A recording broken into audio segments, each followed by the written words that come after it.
नमस्कार सभी साथियों का स्वागत है आप सभी का हमारे YouTube channel Shri Vishwakarma online में। आज हम बात करने वाले हैं लोन मॉड्यूल के बारे में। लोन मॉड्यूल के अंदर अपने को कॉन्फ़िगरेशन में स्केल ऑफ फाइनेंस कैसे सेट करना है, इंटरेस्ट पॉलिसी कैसे सेट करनी है, इंटरेस्ट पॉलिसी में आरओआई, पैनल आदि की डिटेल में हम जानेंगे कि ये क्या होती है। उसके बाद कोई फसल अगर आपके प्रोडक्ट में ना दिख रही हो तो उसको कैसे ऐड करना है, लैंड डिक्लेरेशन कैसे करना है, क्रेडिट लिमिट कैसे बनानी है, सैंक्शन क्रॉप उसको कैसे करना है, आदि चीज़ें हम डिटेल में जानेंगे। तो चलिए शुरू करते हैं। सबसे पहले आपको लोन वाले मॉड्यूल का ओपन करने से पहले आपको ये जानना जरूरी है कि स्केल ऑफ फाइनेंस सेट है या नहीं है, इंटरेस्ट पॉलिसी उसकी सेट है या नहीं है, फसल अगर नहीं है तो उसको कहाँ से ऐड करें। तो उसके लिए आपको यहाँ पर कॉन्फ़िगरेशन का ऑप्शन दिखेगा। कॉन्फ़िगरेशन के बाद आपको लोन्स पर आना है। लोन्स पर आने के बाद यहाँ पर आपको स्केल ऑफ फाइनेंस दिखेगा। स्केल ऑफ फाइनेंस में आपको यहाँ पर केसीसी खरीफ, नॉर्मल केसीसी और भी जितने भी प्रोडक्ट हैं आपके वो दिखेंगे आपको यहाँ पर। फिलहाल अपन केसीसी खरीफ के ऊपर देखते हैं। इस टाइप से आपको दूसरे प्रोडक्ट का भी स्केल ऑफ फाइनेंस सेट करना रहता है। तो अपन केसीसी खरीफ का सिलेक्ट करेंगे। आपको यहाँ पर जैसे इस टाइप से बनी हुई पहले से दिख रही है, क्योंकि ये पहले बना दी गई है। तो अगर आप इसको एडिट करना चाहें तो यहाँ से कर सकते हैं अगर गलत बनी है तो। अदरवाइज़ अगर आप नया जोड़ना चाहते हैं तो यहाँ पर प्लस आइकन दिखेगा, इसके ऊपर क्लिक करना है। यहाँ पर आपको क्रॉप दिखेगी। यहाँ पर इफेक्टिव डेट, जिस भी डेट को आप करते हैं वो वाली डेट यहाँ पर शो करेगी। आप यहाँ पर कैश कितना है रबी का, उसका काइंड कितना है, यहाँ पर खरीफ का कैश कितना है, काइंड कितना देते हैं, वो सारी चीज़ें आपको यहाँ पर फिल करनी है। या अगर आपके पास कोई डॉक्यूमेंट अवेलेबल है तो वो आप फाइल यहाँ से अटैच कर सकते हैं और सीधा आप यहाँ से सेव करेंगे। सेव करेंगे तो आपको इस टाइप से यहाँ पर स्केल ऑफ फाइनेंस दिख जाएगा। अगर आपके यहाँ पर जैसे कि यहाँ पर अभी दिख रही है केवल पैडी, अगर आप चाहते हैं कि सोयाबीन फसल भी यहाँ पर ऐड हो या फिर आपके एरिया में जो भी फसल चलती है वो अगर यहाँ पे ऐड नहीं है तो उसको ऐड करने के लिए आपको क्या करना है, तो उसके लिए आपको वापस से कॉन्फ़िगरेशन के ऑप्शन में आना है, लोन्स वाले ऑप्शन में जाना है और यहाँ पर प्रोडक्ट पर्पस मैपिंग दिखेगा, इसके ऊपर क्लिक कर देना है। क्लिक करने के बाद आपको यहाँ पर जो प्रोडक्ट है आपका वो सिलेक्ट करना है। सिलेक्ट करने के बाद इस साइड में आपको न्यू पर्पस दिखेंगे और यहाँ पर जो पहले से सिलेक्ट है वो दिखेगा। तो मान लिया जाए आपको सोयाबीन अगर ऐड करनी है तो यहाँ पर टिक लगाएंगे और यहाँ से आप सेव कर देंगे। तो इस टाइप से जो है सोयाबीन यहाँ पर ऐड होके आ जाएगी। इस टाइप से ये पैडी था और यहाँ पर सोयाबीन भी ऐड हो गई। अब अगर अपन स्केल ऑफ फाइनेंस में चलेंगे वहाँ पर देखते हैं कि वहाँ पर भी ये दिख जाएगी। तो इस टाइप से यहाँ पर खरीफ और प्लस आइकन पर क्लिक करा, यहाँ पर आपको सोयाबीन दिख जाएगी। आपका जो भी वहाँ पर कैश और काइंड रहता है वो आप यहाँ पर डालेंगे। तो ये जब आप लैंड डिक्लेरेशन करेंगे तब इससे मल्टीप्लाई होके वो दिखने लग जाएगा। इस टाइप से मैंने एक स्केल ऑफ फाइनेंस सेट करा है सोयाबीन का। तो इस टाइप से ये पूरा पॉलिसी बनके यहाँ पर तैयार है। इसके बाद अपन चलेंगे इंटरेस्ट पॉलिसी पर। इंटरेस्ट पॉलिसी अपने को कैसे क्रिएट करनी है, इसमें इंटरेस्ट कैसे फीड करना है, सारी चीज़ें हम यहाँ पर जानेंगे। यहाँ पर केसीसी खरीफ का देखेंगे, अगर पहले से है आपका कोई पॉलिसी तो वो यहाँ पर दिखेगा, अदरवाइज़ यहाँ पर आपको ब्लैंक दिखेगा। आप यहाँ पर टाइप करेंगे, टाइप करने के बाद आप यहाँ पर पॉलिसी डेट और इफेक्टिव डेट ये ज़रूर ध्यान रखिए, क्योंकि इसके बाद ही आप डिसबर्समेंट कर पाएंगे। ये डेट हमेशा डिसबर्समेंट से पहले की होनी चाहिए। यहाँ पर आपको सिलेक्ट करना है प्रोडक्ट, यहाँ पर सिलेक्ट करना है आपको इक्वल आएगा, यहाँ पर आपकी केसीसी खरीफ दिखेगा। क्योंकि यहाँ पर पॉलिसी पहले से क्रिएट है इसलिए यहाँ पर ऑप्शन का सिलेक्ट नहीं हो रहा है। यहाँ पर आपको रेट ऑफ इंटरेस्ट डालना है, यानी कि ड्यू डेट तक आप मेंबर से कितना % चार्ज करते हैं। यहाँ पर ड्यू डेट से अपन 7% चार्ज करते हैं तो 7%। यहाँ पर पेनल रेट, यानी कि मेंबर अगर ओवरड्यू हो जाता है तो उसके बाद उसकी पेनल इंटरेस्ट कितना रहता है वो आपको यहाँ पर डालना है। और ओवरड्यू होने के बाद पेनल इंटरेस्ट को छोड़कर उसका बेस रेट कितना है वो यहाँ पर डालना है आपको। यानी कि ओवरड्यू होने के बाद मान लिया जाए आप पेनल के साथ 12% उससे रिकवरी करते हैं तो 10% तो आपका इंटरेस्ट हो गया और 2% आपका पेनल हो गया। तो इस टाइप से ये पॉलिसी आपको क्रिएट करनी है। यहाँ पर आएगा ड्यू डेट तक का आप किसान से कितना चार्ज करते हैं इंटरेस्ट, वो यहाँ पर आपका पेनल इंटरेस्ट जो है वो कितना लेते हैं किसान से वो ओवरड्यू होने के बाद। और ओवरड्यू होने के बाद उस किसान का कितने % से आप इंटरेस्ट लेना चाहते हैं वो यहाँ पर आएगा, और यहाँ से आप सेव बटन दिखेगा तो सेव कर दीजिएगा। तो इस टाइप से एक पॉलिसी क्रिएट होके आ जाएगी। ये पॉलिसी क्रिएट होने के बाद ही आप लैंड डिक्लेरेशन कर पाएंगे और डिसबर्समेंट कर पाएंगे। इतनी सारी चीज़ें सेट करने के बाद आपको फिर आना है लोन वाले मॉड्यूल में। लोन मॉड्यूल में आपको यहाँ पर लैंड डिक्लेरेशन का ऑप्शन, क्रेडिट लिमिट का ऑप्शन, ड्रॉइंग सैंक्शन का ऑप्शन और यहाँ से लोन डिसबर्समेंट का ऑप्शन, ये सारी चीज़ें दिखेगी। इसमें एक चीज़ ये ध्यान रखनी है कि अगर आपका मेंबर पहले से लोन है या डीसीटी में आपने उसका लोन फीड करा है या फिर पहले से वो मेंबर का आउटस्टैंडिंग लोन है, तो ऐसी स्थिति में आपको उस मेंबर का लैंड डिक्लेरेशन क्रेडिट लिमिट करने की आवश्यकता नहीं है। आप सीधा यहाँ पर लोन डिसबर्समेंट पर जाएंगे।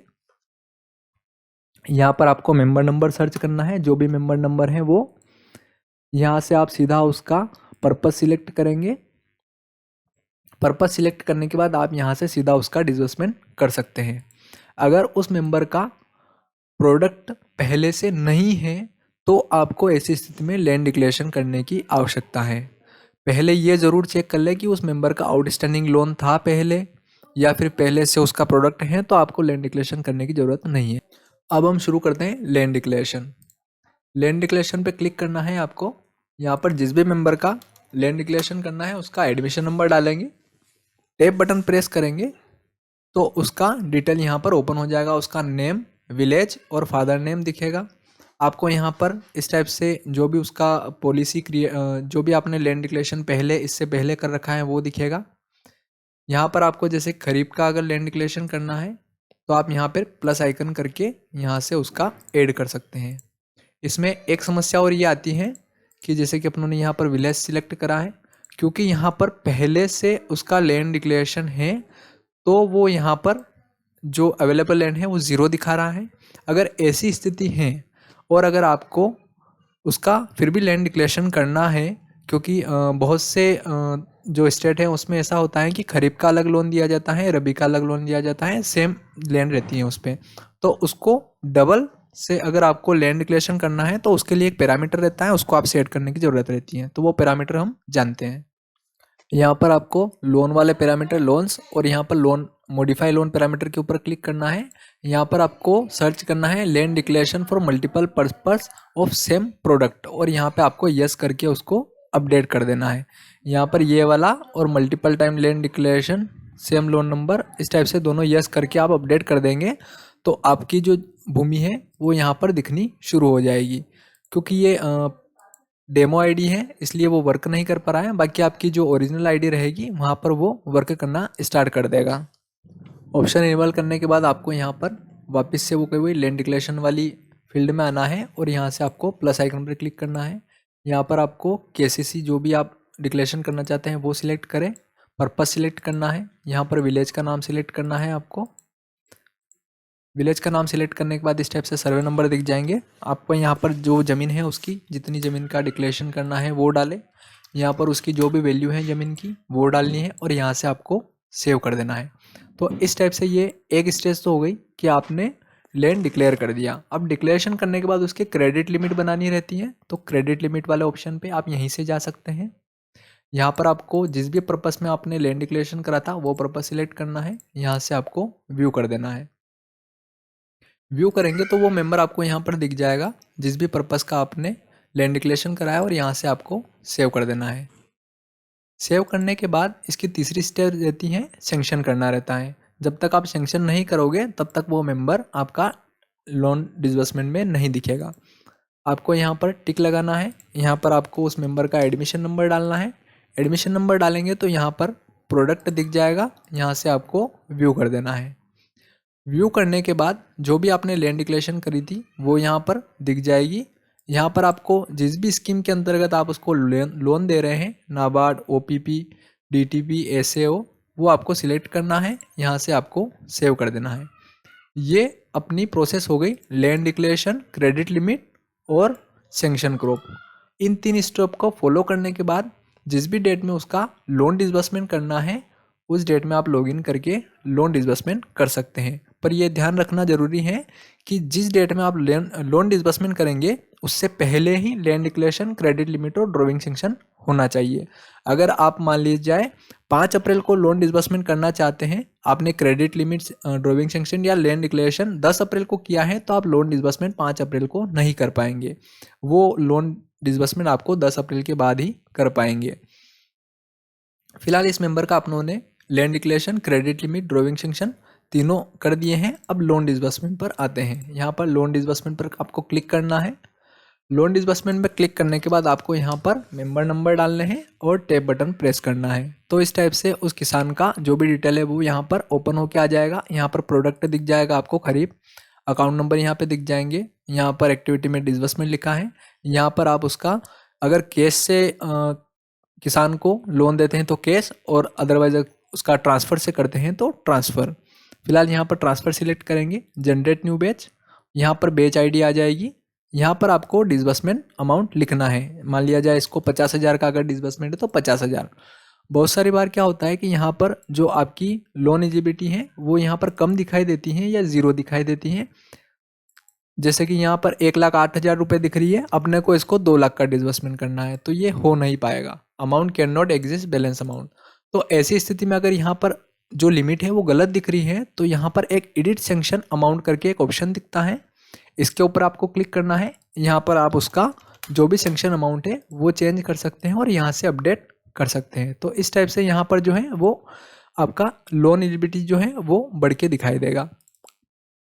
अब आपको जितना वितरण करना है उस मेंबर का यहाँ पर डाल सकते हैं। डालने के बाद यहाँ पर सेव कर दें। यहाँ पर ट्रांसफ़र, जनरेट न्यू बैच और यहाँ से आप सेव कर दें। अब एक पॉपअप और ओपन होती है यहाँ पर आपको लेज़र फोलियो नंबर जो भी हैं उसके वो डाल दें।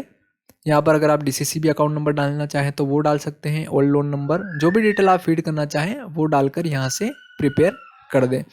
तो इस टाइप से ये मेंबर का एक तरह की बेस तो क्रिएट हो गई। जैसे कि यहाँ पर बेस दिखेगी आपको डेबिट। अब क्रेडिट, ये 1 लाख रुपए आपने किसान को पेमेंट करा है लोन डिसबर्समेंट का। अब वो आपने लोन डिसबर्समेंट कहाँ से करा है? आपने कहीं से बोरोविंग ली है और फिर उसको पेमेंट करा है, या फिर आपने सेविंग के माध्यम से उसको पेमेंट करा है? तो जो भी आपका वाउचर है वो आपको सिलेक्ट करना रहता है क्रेडिट साइड में। फिलहाल इस मेंबर को अपनों ने जो सोसाइटीज़ के बोरोविंग अकाउंट चलते हैं वहाँ से अपनों ने इसको डिसबर्समेंट करा है, तो क्रेडिट साइड में अपन वो अकाउंट सिलेक्ट करेंगे। तो उसके लिए आपको यहाँ पर बोरोविंग वाले मॉड्यूल में जाना है। बोरोइंग में जाने के बाद आपको यहाँ पर डिसबर्समेंट वाला ऑप्शन दिखेगा, इसके ऊपर आपको क्लिक करना है। डिसबर्समेंट पर क्लिक करने के बाद आपको यहाँ पर जो भी आपका प्रोडक्ट है, जिस भी प्रोडक्ट से आप डिसबर्समेंट करते हैं वो प्रोडक्ट यहाँ पर आएगा। यहाँ पर आप उसको लोन नंबर सिलेक्ट करने हैं। यहाँ पर आपको डिसबर्समेंट अमाउंट डालना है, कितना डिसबर्समेंट करा है। यहाँ पर वाउचर टाइप में ट्रांसफ़र सिलेक्ट करने के तो वो बेस दिख जाएगी आपको जो आपने किसान को वहाँ पर वितरित करा है, और यहाँ से आपको उसको सेव कर देना है। तो इस टाइप से जो है अपनों ने उस मेंबर का लोन डिसबर्समेंट कर दिया है। अब इसका अपन वाउचर देख लेते हैं। पास वाउचर के अंदर जाएंगे और यहाँ से आपको व्यू करना है, और यहाँ देखेंगे तो ये डेबिट हो गया है और यहाँ पर बोरोविंग जो है वो क्रेडिट हो गया है, यानी कि अपनों ने बैंक से कर्जा लिया और किसान को कर्जा दिया। इस टाइप से आप जो भी लोन डिसबर्समेंट की एंट्रीज हैं वो कर सकते हैं। आप यहाँ पर सिंगल मेंबर की जगह अगर आप 10 का बैच बनाना चाहें तो 10 का भी बना सकते हैं। उसके लिए आपको यहाँ पर लोन के अंदर लोन डिसबर्समेंट के अंदर आप जो भी मेंबर नंबर डालेंगे यहाँ पर आपको दिख जाएगा, जो भी उसका प्रोडक्ट है वो।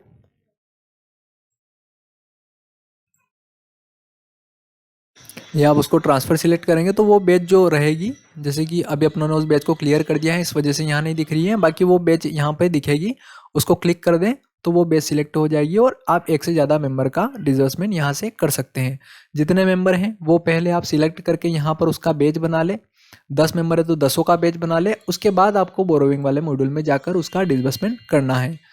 तो इस टाइप से आप लोन डिसबर्समेंट इजीली कर सकते हैं। अगर इसमें फिर भी कोई समस्या है तो आप कमेंट करके ज़रूर बताइए, तो हम उसका समाधान करें या फिर आपको और ज़्यादा मदद दे सकें।